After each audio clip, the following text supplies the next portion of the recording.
Hey everybody, it's Rob from Flailthroughs. This is Gundam Battle Operation 2, and this is a guest video from Duchess Snow, who got the Ez8 weapons rack. I got it as well, but I was not able to get a really good round with it yet, and since Duchess offered, I was grateful for it. The Ez8 weapons rack starts at, I believe, 350, same as the standard Ez8, and it is kind of odd. It has a beam rifle that, as a sub-weapon, that charges kind of slowly. At some point during the last couple of years, they sped up the charge time on the ground-type weapon, ground-type beam rifle, and this really does charge, as she said, like the pre-patch version. As you can see, it does really good damage with its 180mm cannon, just as it should. But yeah, the beam rifle's not super great, but it works. Also works. It also has a 100mm machine gun, I believe it is, as backup weapon as well, which that's not a bad combination. And it also has the it only has a single swing, but it does have the Ez8's melee charge. So it's got some stuff going for it. What it had in the first game that it does not have here is a dodge roll. I don't think any support to do yet, and there should be at least one. But as it is, the Ez8 does pretty well anyway. So it's, again, just kind of hard to use, but yeah, in the right circumstances, with good use of the sub-weapons, you can do great. There's that Ifrit knocked again, which Duchess fended off really well first time through, and got the kill on this time. And there is Dom? I think it's a Dom type. And yeah, she's going to chase that down, and May as well. I'm trying to remember. It does also have Vulcans. I tend not to leave them on quick swap myself. I have the machine gun and beam rifle on quick swap, so they can be hard to get to.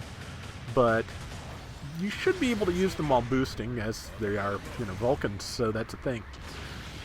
Okay, yep, good, and the charge didn't quite get that Dom cannon, but should have an opportunity to get a couple of shots in, hopefully. Except here's that Ifrit knocked again, and good round the corner charge. Good timing. Knew it was going to pursue, caught it with the downswing, and yeah, now it's a good time to get away, and yeah, if she can get in the air before it attacks, she should be fine.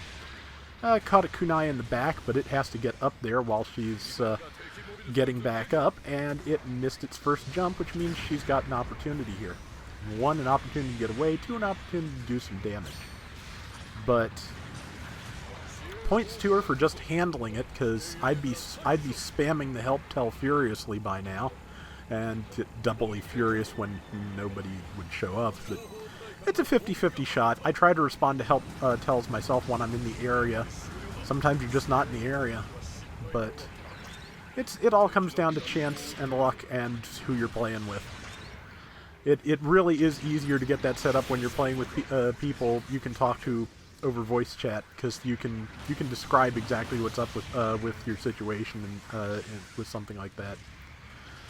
I think the knocked may be waiting back here to attack when she has to get down from the roof, or it's right there and she has a chance to hit it.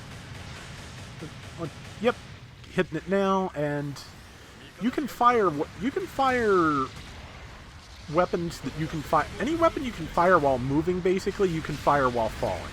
If you have to plant your feet to fire it, or if it's a two-handed weapon like the shotgun, you can't do it. As far as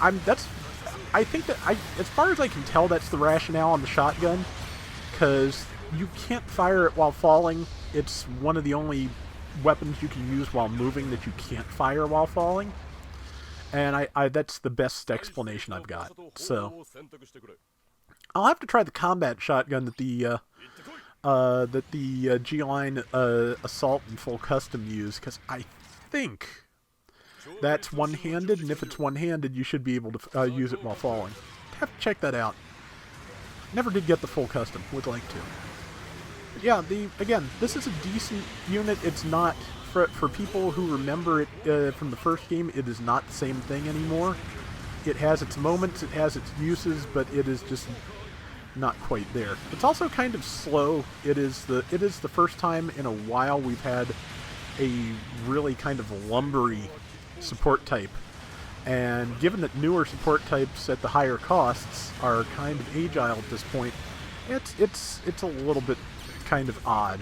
But again, it's higher costs because higher costs have more perks. The Hyzak Custom is just a little bit more capable all around than this at 450, I would say, but it's also got 100 points on it, so that makes sense. I'd say I really do think that for this cost, for 350, I think it's okay. And like I said, it just suffers from not being what it was the first game around. I'm not sure if I have a video of that. I don't remember if I got the thing, but I'm pretty sure a couple other folks do. Probably Seraphic Zero has one. But there's the knocked. Good read on the tackle. Good timing.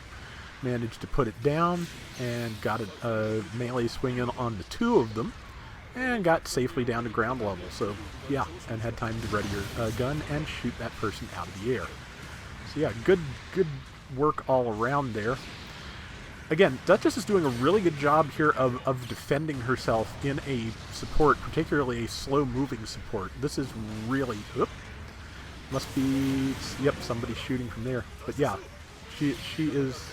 Again, especially when they're freak knock chasing her, the fact that up to now she has only died once with a minute and a half left in the round, that is pretty great. And there comes a Dom, and that Dom got locked down for a second. And follow with beams.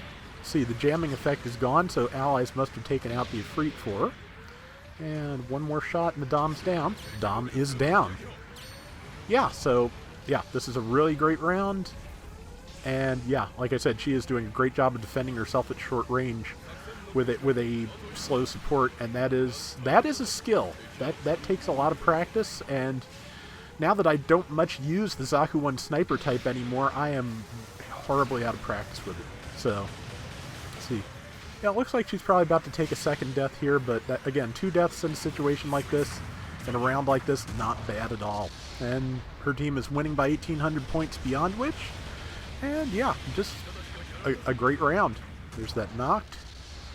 Tropin's on the ground. Hopefully they can do some damage to it, but I don't think they're going to lose their entire lead, or if so, it's going to be a close loss, but yeah, the fact that there's only one person up right now and the enemy is really chasing them hard, that's with 10 seconds left. They are pushing because they think they can win it. They might even be right, but hopefully that person is good at playing defensively, and Duchess has a chance to get a shot off here or there.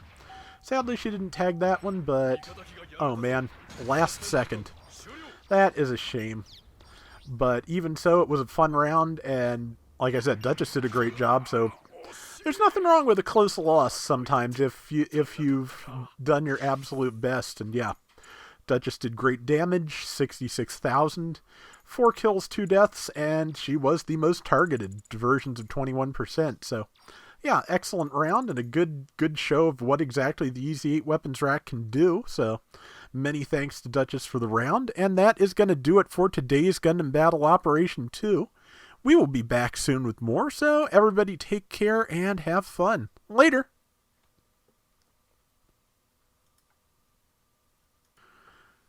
We're still kind of filling out the last bits of the GBO1 roster right now. The Agu guy, as I recall, was the last mobile suit added to GBO1. Might have been something after it, but it was a very, very late addition to the game, and not a lot of people got it before the game ended.